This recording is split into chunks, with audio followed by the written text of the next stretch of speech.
Daniel Negreanu is looking down on 10-9 suited. Who lost the last one? Me, that'd be me. Steaming. Boom. This hand sits in the suited connector bucket that plays well. Versus a 3-bet, it has equity versus broadways, realizes well in position, and can call profitably against most small blind ranges. Such a good spot. Oh, him again, him and his spots again. Except you have to act first. Oh, yeah. Veldhouse re-raises to $7,000 from the small blind. That sizing represents a fairly standard linear small blind 3-bet, strong aces, broadways, and some pocket pairs.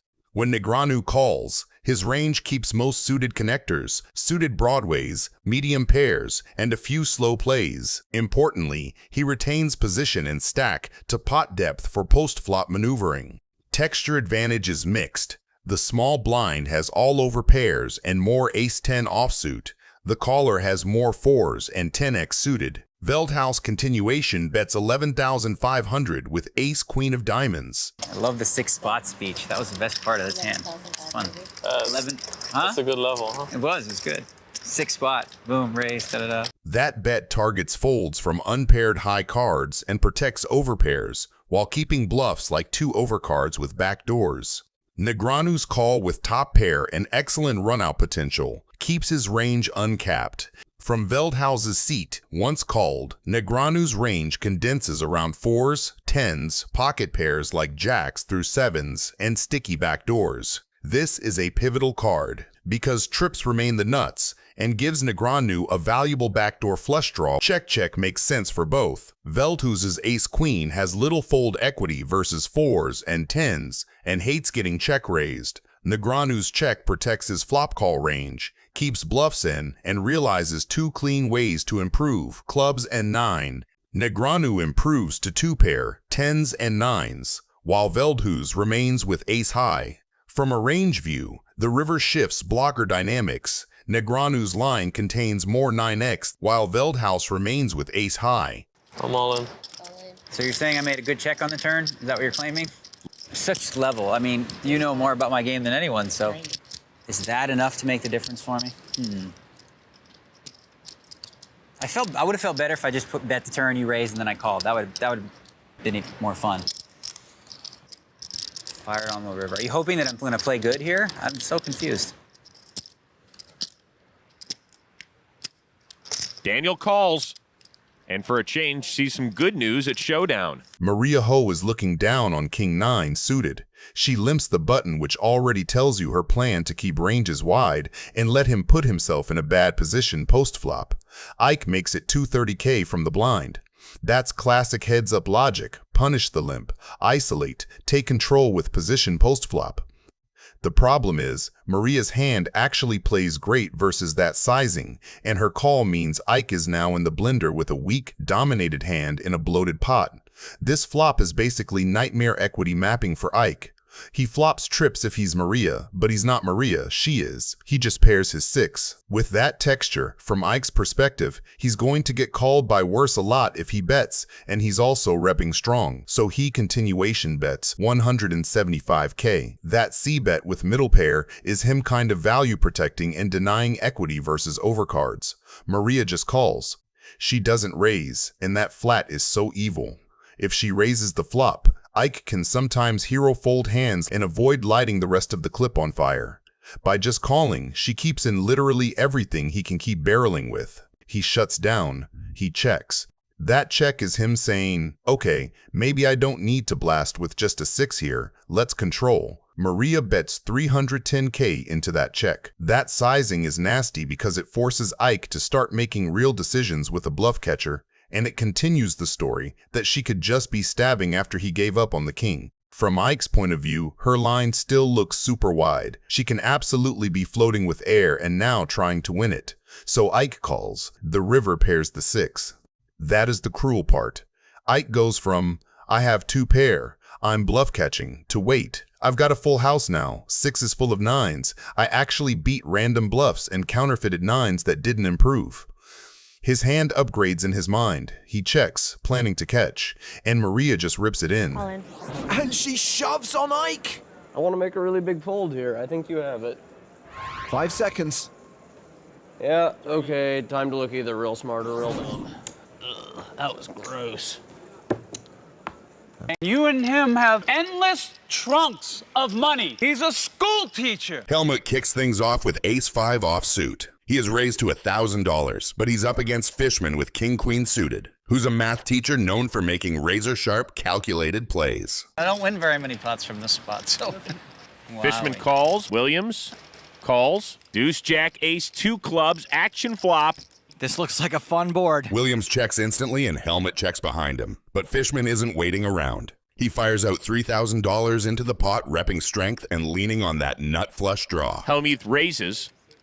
This is a pretty easy call with a flush draw, gut shot, and 2 big cards. And there it is by Fishman. The turn brings the 5 of hearts, and Helmut quickly bets $15,000, now holding 2 pair and looking to extract value. His pairs are still no good, but PH could be doing this with worse flush draws, and he's got enough behind for decent implied odds. Fishman is behind, but still has plenty of outs to improve, and this decision should not be a tough one for a math whiz like him. Add it all up, and Fishman makes the call. He's looking for a club or a 10. The river. There's the 10 completing the straight. Fishman tries to keep a stone-cold face as he watches the river give him the nuts. Action on Helmuth. 23,600. His bet is an attempt to build the pot, but Fishman, with the nuts, is going to try to include some serious acting. 23,600 into a $45,000 pot. This is pretty dirty. Fishman's reverse pedaling the nuts. Helmut, with 2 pair, doesn't know he's walking into a trap. Fishman, with the nuts, is going to try to include some serious acting, waiting for him to commit more chips. I'm not going to let you do this to me again, Phil. I can't let you do this to me again. Leonardo DiCaprio could not be selling this any better. How much you got behind? This is Fishman's way of trying to convince him he's not too strong. Helmut tries to keep as cold as possible and doesn't even answer Fishman's question. Was there an answer to that? Like 85 or something. I'm all in. Fishman shoves. He even fake hesitated. Watch that Oscar, Leo. I'm done, Phil. I see method acting, improv, pantomime. If Phil calls here, the kid stays in the picture. Ha ha ha ha. This acting is so terrible that it makes you wonder if it's not a double bluff. Helmut is going to blow up after he sees what Fishman is holding. This is so sick. I mean, is it possible that I just get cooled every hand I play here? You got king, queen of clubs? I mean, I guess so. Phil's put him on his exact hand. God, all that talking leads me to believe, wow. Now, that might be real. I'd certainly be shaking either way. All right, I call. Helmuth calls and sees king, queen of clubs. Bingo! Can I even play in this game? I mean, what the they find, I mean, what the That was a great read, by the way. You had him. Yeah, you're a real, the guy hits a miracle 10 on me, and what, you want to just step on me? He's a school teacher, and you and him have endless trunks of money. Endless trunks of money. He's a school teacher. For God's sakes, man. Screaming will do you a lot of good. Phil Helmut is looking down at ace-jack off suit. He is raised to $2,000, but he's up against Harlow with pocket 8s. And Tony G, he's lurking, and he's not planning to stay quiet for long. Action begins on Phil. Ace-jack, raised to 2,000. Pocket pair for Russ. Pot. Raises to 7,200. Harlow is the loose cannon in this game, which means he's an amateur who's been given $100,000 to play against 5 pros. Whatever he makes over $100,000, he gets to keep. Meanwhile, Tony G folded, but this is not the last time we see and hear of him this hand. How much more you have? Helmut is fishing for information, trying to get a read on the delivery driver. Every second Harlow spends fumbling with his chips gives Phil little clues about how strong he really feels. Phil calls and gives him the WWE stare down. Helmuth off the top rope. The flop, 10-6 deuce, 3 clubs. Helmuth checks the nut flush draw. Harlow's ahead for now, but Phil's sitting there with 2 overcards, a nut flush draw, and about 27 different ways to ruin this man's whole poker career. If Harlow fires a bet here, things could get messy fast, because Helmut is definitely not folding this one soon. But Harlow decides to check it back to him. The turn gives Russ a set. Helmuth, chips in hand, leads out to 5,500. Gotta take a chance sometime. I'm supposed to think you're weak, right? Because you're talking? I won't bet more than 9,000 on the river if you call. I'm all in. Russ Harlow, all in. Helmut throws out a little feeler bet, just trying to stir the pot. But Harlow responds by setting the whole kitchen on fire. This is actually an incredible read from the delivery driver against arguably the best poker player of all time. Now Phil's got to decide if that nut flush draw is enough to pull him out of the flames, or if he's about to get roasted. He thinks for about 5 minutes and Tony G is starting to lose his patience. So you potted it before the flop. It's ridiculous. What's ridiculous? I mean, just make a decision, you know? Like, there's other people in the game, too. You're a professional player playing against a loose cannon. I mean... No, I'm trying to make a decision for 43,000. Can you just shut the up? Call You're a floor a professional man. player? Call a floor man. You're insulting everyone. I mean, we're here, we want to play, too. He's completely out of line here. So I think he's completely out of line because he's been taking forever to make a decision. Against an amateur player coming in here as the best player in the world, taking 15 minutes to make a decision. I haven't taken 15 minutes. You want to bet on that? Well, you will. You're that's so why out of I'm line. talking You know, about it. your etiquette's horrible. Stay out of this. Gentlemen, Stay out. Let's hear your ruling. We're going to put you on the clock right now. You got a minute and 10 seconds. That's your ruling? Right. I hope you're proud of yourself, Tony. Story checks out. Phil folds. And those are tears of joy. Aussie Kola opens the button to 150K with King-Jack offsuit. That sizing keeps Foxen's range wide and gives Kola position plus initiative with a hand that flops strong pairs and good two-pair combos. Alex Foxen defends the big blind with 8-6 of diamonds. Suited connectors are bread and butter, defends heads up. They realize equity well, threaten powerful semi-bluffs on many turns, and can cooler one-pair hands. On the flop, Foxen checks his second pair with backdoor flush possibilities and tons of turn cards to attack. Kola checks back top two. That's deliberate pot control and deception on a very dynamic texture. The front door diamonds arrive and the ace smashes ranges. Foxen made the flush. And Kola has completely under-repped his hand. We saw this before though, Randy. Aussie checked back Jack 10. Allowed Foxen to improve to a backdoor flush and was able to find a river fold. Foxen turns a flush and leads 250K. From his seat, this is a must bet. He has a strong value hand. He denies equity to single diamond hands, and he targets exactly Kotola's checkbacks like King X and Jack X that hate this card but cannot fold. Kola just calls with kings and jacks. Raising would polarize himself and fold out worse while isolating only stronger flushes. Calling keeps Foxen's bluffs alive, controls the pot on a scary card, and leverages his redraw to a full house on paired rivers. The board pairs and Kola improves to a full house, kings full of jacks. Foxen sees a river that shouldn't change much against most of Kotola's perceived turn call range and value bets 5,500K with his flush, targeting one pair hands and ace X with a diamond. Kola now has the perfect shove.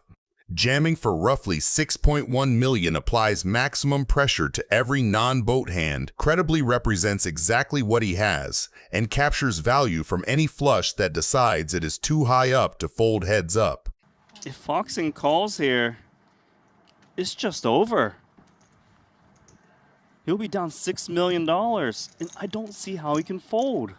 If we can imagine for a second that playing in such stakes is possible for us mere mortals, what would you do in Foxen's position? Let me know in the comments.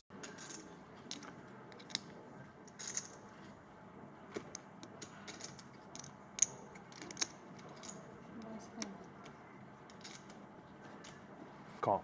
He calls the biggest pot, $11 million. Sarah is looking down on ace-deuce offsuit. I'm gonna call. She limps the button with her hand being super under-repped, super annoying to play against, because it's technically garbage, but it blocks top pair, and it can still make nutty stuff. Me and Mrs. Finland right now, heads up. I believe it's Ms. Miss Finland. All right, let's see a flop. Ronnie checks the big blind with 8-4 offsuit, which is exactly the kind of hand you want to see flops with for cheap. 10. Ronnie hits bottom pair. Nothing special on paper, but in a blind versus limp pot bottom pair is actually real equity. You're ahead of all the ace highs, gutter balls, and random floats.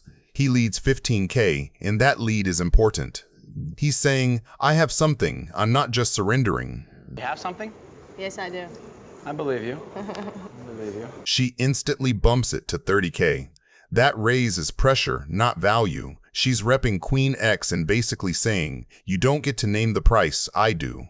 The thing is, Ronnie doesn't go away. He doesn't 3-bet. He doesn't spaz. He just calls. Why are you checking? You raised me on the flop. Num.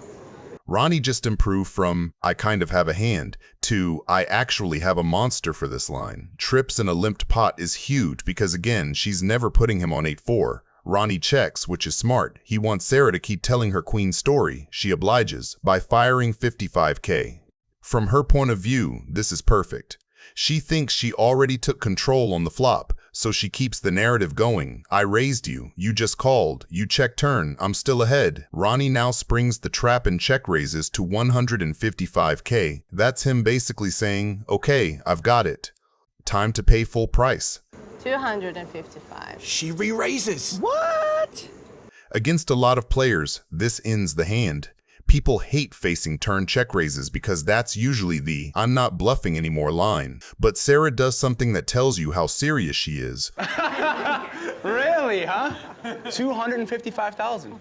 That is not a protection raise. That is, I am not afraid of your story. I'm upgrading it. Now pause there and think about what that looks like from Ronnie's chair. He thinks he's the trapper with trips, and then she snap re-raises his check raise. That's psychological whiplash. At a minimum, she's repping queen with a real kicker. Ronnie, she's a little better looking than you. We're kind of rooting for her. Sorry, Yeah, buddy. I know. Maybe even something nuttier. He can't fold trips there, obviously. He calls. But the dynamic just flipped. He's no longer casually extracting. He's now in a leveling war. All in. And she shoves. In Ronnie's spot, what's your move and why? I want to hear from the guys who've actually been in these pots. On your way back from the comments, don't forget to like and subscribe. Oh my God! How is this happening? I wanted to stay and play with you, Miss Finland. I understand. I know, I am. I have a 4. He shows her his hand. Do you have 5-4 or something? Oh, gee. I don't know. How often do you play this game? Do you know I have a 4 here? You know I have trips. I don't know if I can fold this hand. I don't know how you play. I never played with you before. What is going on here? If I fold this hand and they see this fold and you have like king queen or something, it's gonna be the most embarrassing thing ever for me. You understand this, right? Okay. And Ronnie's folded. Holy shnikes. Ronnie, you're going to the cage. Vanessa is looking down on pocket aces. So it's me and you. I got to raise it 1,200. So if you re-raise, then you build the pot so big, and then you're going to get bluffed out in the big pot. Tony G thinks he's going to outplay Vanessa post-flop with position and a junk-suited looking hand. Keep the pots low. I bet 2,000. Yeah. That's fair, you know. I think it's better betting in a dark. A dark raise, that's hard and commitment. The flop is the dream board for Tony. He smashes bottom 2 pair versus most opponents. This is where he starts fast playing, trying to punish overpairs and top pair by ballooning the pot immediately. He leads 2K, to which Vanessa instantly raises to 5K. From her point of view, this looks super standard. She has overpair, she doesn't block spades, there are straight and flush combos Tony G can show up with, and she wants to deny equity. You ready? From Tony's point of view, that raise is exactly what he was hoping to induce. He doesn't just call, he makes it 20K. You ready? If you win the hand, you keep me quiet. Don't believe you. That bluff I'll call. That size is Tony basically telling a story of, I'm not scared of you, I have a real hand. The problem he doesn't realize is Vanessa loves that story. When she flats the 20K instead of jamming, she's saying, I have you in jail, and I'm letting you keep betting. With aces, she caps nothing, and Tony can't narrow her the way he thinks he can. Turn is where everything flips, and Tony doesn't feel it yet. So Tony keeps value betting for 10K. You could shut me right up. How? Well, by being all in and winning the pot. Punch in the face. Can I just push a button? Thinking he can still get called by worse and charge flush draws. But in reality, he's now drawing almost dead against boats and nutty slow plays, and Vanessa has him in a spot where calling is mandatory and raising is unnecessary. Full house versus full house is where bankrolls go bankrupt, because nobody folds boats to one bet emotionally. Now you got to show some guts. Can you bet this, or you're going to make a really weak check now on the end? Go on, Vanessa, you can do it. All in. Call. Ace is full. Wow, very nice. That's the best. Very nice. You got screwed? I got a full house too on the end. Wow. And a flush draw. That's it. That shut me up. Well done, Vanessa. Vanessa doubles through. I got lucky, obviously. Not really. I mean, it's... We took turns getting lucky. I got lucky to get the aces, you got lucky on the flop, I got lucky on the turn. I haven't won one hand when I've been good. So.